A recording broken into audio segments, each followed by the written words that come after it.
He said that there was a Sahabi, a companion, whose sister, a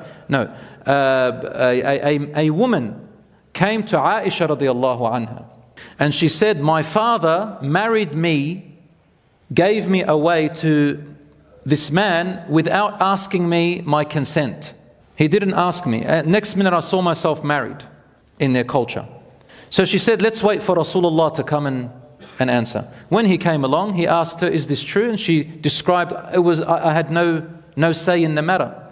And then once Rasulullah confirmed it, he said, you have the choice to stay with him or leave him and marry anyone else you want, because the marriage was not valid without her consent.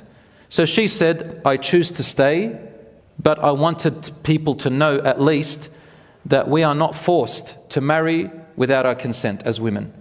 Because the culture there, the man chooses, the woman can't choose. That was the culture before pre-Islam, pre-Quran. Another woman came to the Prophet ﷺ, the hadith is also authentic, and it's very well known. She said to him, Ya Rasulullah, they got me married to this man. I didn't really see him until the day of my wedding. And the first time I saw him, I found that he was extremely unattractive to me.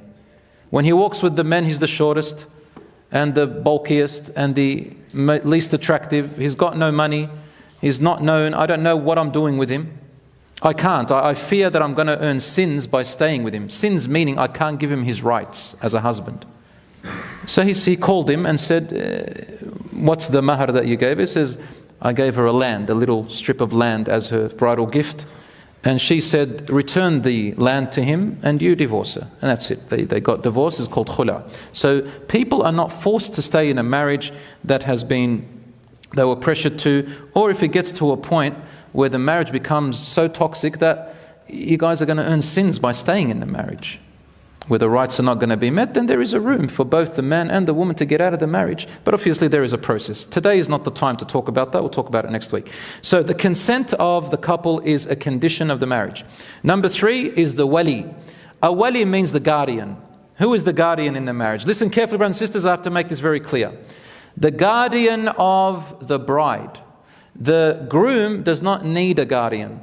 He represents himself. The bride needs a wali. She needs a guardian who represents her and speaks on her behalf and has to approve. Why? Because the person who has to provide, protect and look after in the marriage in the first degree is the husband. So when he comes in, he represents himself because he is the one who's saying it. But he can nominate his father if he likes, or his uncle, or whoever. Because he's the one that's entering into this contract and taking on that responsibility. Why do we have her father and not her herself? Because her father or her uncle or whoever it is who is her guardian, in Islam, it is the duty of the male members of a family, who are related to the girl, who are responsible to protect and provide for the girl. Not the mothers, not the aunties, not the sons. It's always either the father or the uncle or the grandfather or the son or the brother.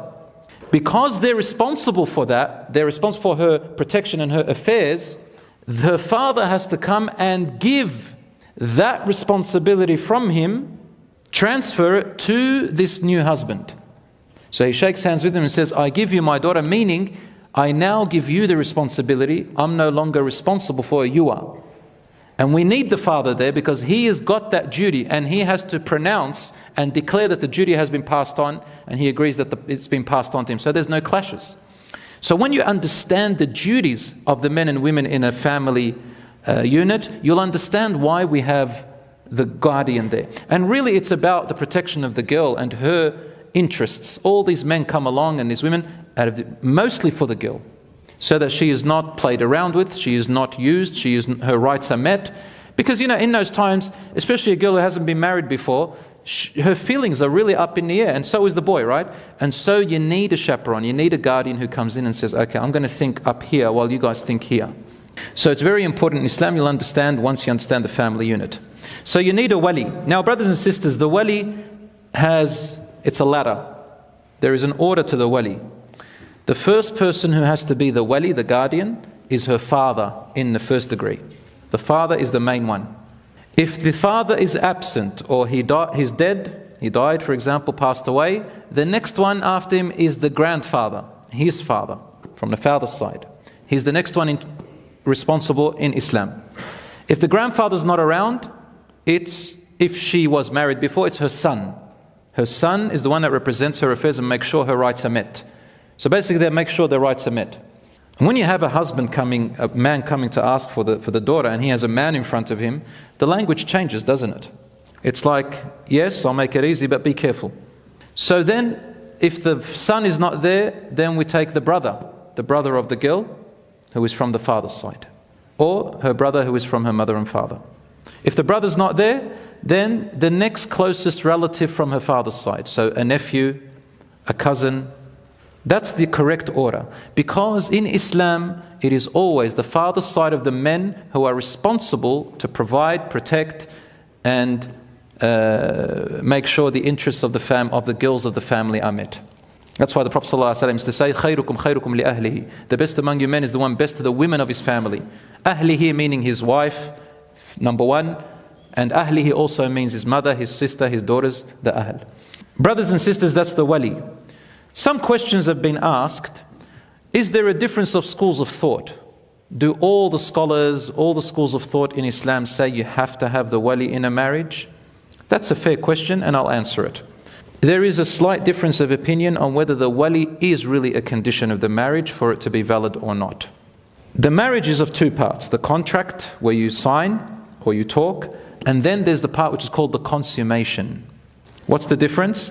The first part is just verbally and on paper, but no contact between the husband and wife has happened.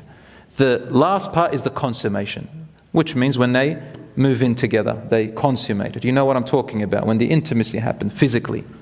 All of the schools of thought, and there is no difference of opinion among the scholars that you need, I made a mistake. Majority of the schools of thought, majority of them say you cannot have a contract of marriage or the consummation of marriage without a wali. You must have the wali's approval and consent, or he delegates someone. The only school of thought that I know of who differs with that opinion is the Hanafi school of thought. So the Malikis, the Shafi'is, the Hanbalis all say it must be a wali, and unanimous classical scholars. The Hanafis have their evidence, and I don't have time to go through it today, but there is evidence from the Quran and Sunnah where they say, and they justify in their own opinion, that a girl doesn't really need her father's approval or the wali if, on conditions, she's old enough, she's mature enough, she understands, and she's healthy, mentally fit, everything. Okay? That's only the Hanafi madhab. So if you go to a celebrant who follows that Hanafi madhab, he'll do it that way.